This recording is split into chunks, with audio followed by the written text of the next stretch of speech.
This year, Demi Moore stole the show at Cannes with an 11-minute standing ovation.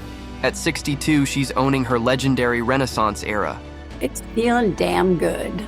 But behind the glamour lies a story of heartbreak and resilience. How did her struggles shape the Oscar-worthy role in The Substance? And what's next for Hollywood's ultimate comeback queen? Let's dive into the jaw-dropping revelations. Mother's betrayal.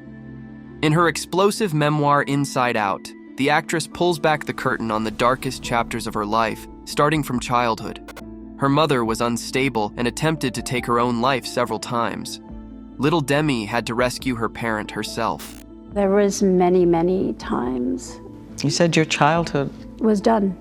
Unfortunately, Demi's teenage years included one more haunting moment of trauma.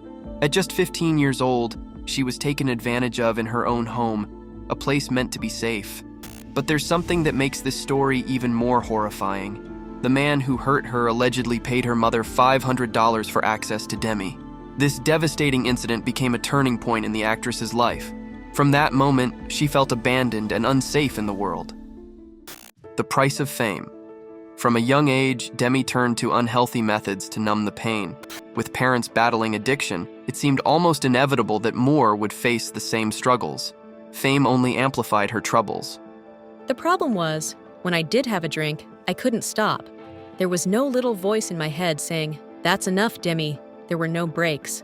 In 1984, while filming St. Elmo's Fire, she had a paid sober companion watching her 24/7 throughout the shoot.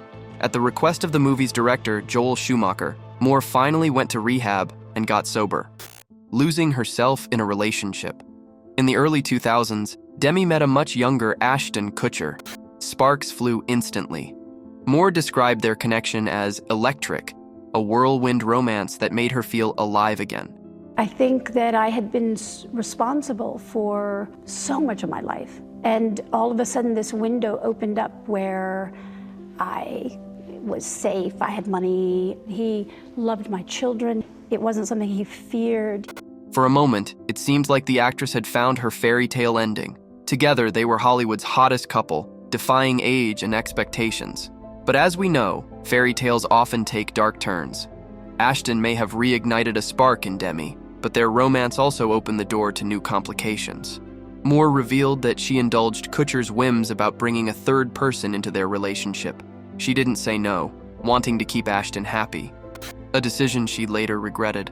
He expressed something that was of a fantasy, and it was in my efforts to want to please and be what I thought he wanted. Her bad habits crept back into the picture, undoing 20 years of sobriety and pushing her further away from the woman she once was. Miscarriage and infidelity. About 2 years into her romance with Ashton, Demi experienced a devastating loss. The couple was expecting a baby, but at nearly 6 months, Moore tragically miscarried. The heartbreak, she says, decimated her. Demi couldn't shake the guilt, believing it was her fault. Moore revealed that she had been drinking and smoking before discovering her pregnancy, and didn't stop immediately afterward.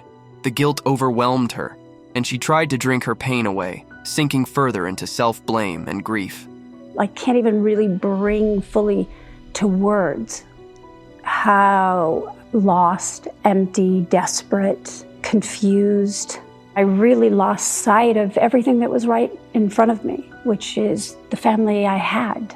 In the end, Demi and Ashton's relationship couldn't survive the weight of its complexities.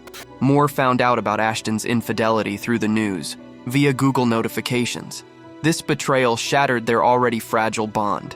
She admits her part in the breakup, saying overindulgence and misplaced priorities pushed them apart. I really felt like I had created an addiction to him, that my codependency, in a way I'd never had before.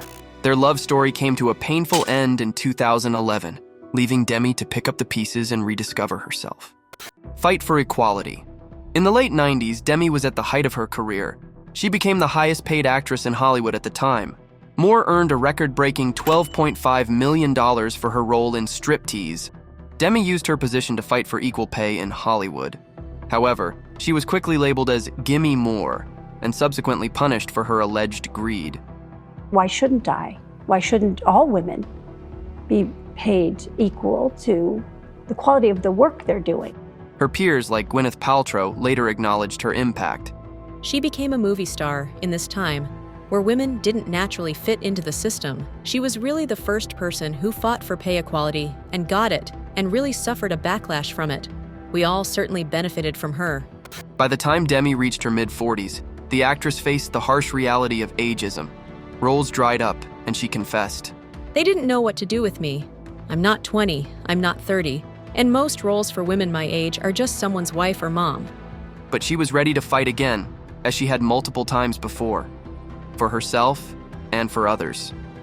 In joy and sorrow. In 2022, Demi was shaken by the news of Bruce Willis's diagnosis of aphasia. Bruce wasn't just her ex-husband and the father of their 3 daughters. He was also one of her closest friends. Demi immediately stepped in to offer her unwavering support. This demonstrated how strong their bond remained after the divorce. Bruce and Demi had been married for 13 years. They wed in 1987, and despite splitting up, their friendship and family bond only became stronger. They supported each other's romantic choices and attended one another's weddings, creating a big, strong family. After his second marriage to Emma Hemming, Bruce was frequently asked about his close relationship with ex-wife Demi. The actor had a thoughtful response. We've become like a tribe. It's generated a lot of interest because everyone can understand resentment and envy in the breakup of a marriage. But they don't understand how I can get along with my ex like that. Demi and I made a choice to put the kids first, and we're really lucky that it turns out we all have fun together. In 2020, the former couple even isolated together during the COVID-19 pandemic with their children. Demi also spoke warmly about her divorce from Willis. It's a funny thing to say, but I'm very proud of our divorce. We managed to move the heart of our relationship, the heart of what created our family, into something new that gave the girls a loving, supportive environment with both parents. Now, the actress visits Bruce weekly when she's in Los Angeles, treasuring that time together and supporting him through his illness. Demi's sons. Nowadays, we're lucky to witness the well-deserved era in Demi Moore's life and career. They're calling this the year of the Demisance. Wow. At 44, Demi openly acknowledged being a victim of ageism in an industry notorious for sidelining women as they age. Now she's 62, and all the glory is hers. However, the actress nearly didn't reach this triumph, as just a few years ago, she wanted to quit her acting career. I went through a period of even questioning whether this is what I should still be doing. In the last 4 years or so, I felt that it was a personal question that I wanted to explore and see. Was this where I should be putting my energy? Moore's patience has been well rewarded. Fast forward to today, and Demi finds herself on the prestigious stage of Cannes. She's even generating Oscars buzz. Her latest project, The Substance, has not only earned rave reviews from critics, but also drawn intriguing parallels to her own life. Much like her character Elizabeth, a seasoned performer at a career crossroads, Demi's journey mirrors the film's deeper themes. It's a story of reinvention, resilience, and navigating the complexities of fame, making her performance all the more compelling and personal. Now, we can also enjoy Demi's acting in another major project, Landman, alongside Billy Bob Thornton and John Hamm. This series was created by Taylor Sheridan, co-creator of Yellowstone. The story is set in the world of oil rigs in West Texas, exploring how this industry reshapes climate, economy, and geopolitics. It's a huge hit right now. Roll the dice one last time. What does Demi say about this chapter of her life?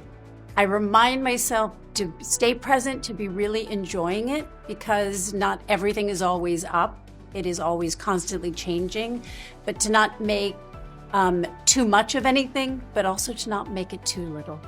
Today, Demi Moore is a survivor, a woman who has faced unimaginable pain and emerged stronger. If her journey teaches us anything, it's that life's greatest challenges can pave the way to growth, healing, and reinvention.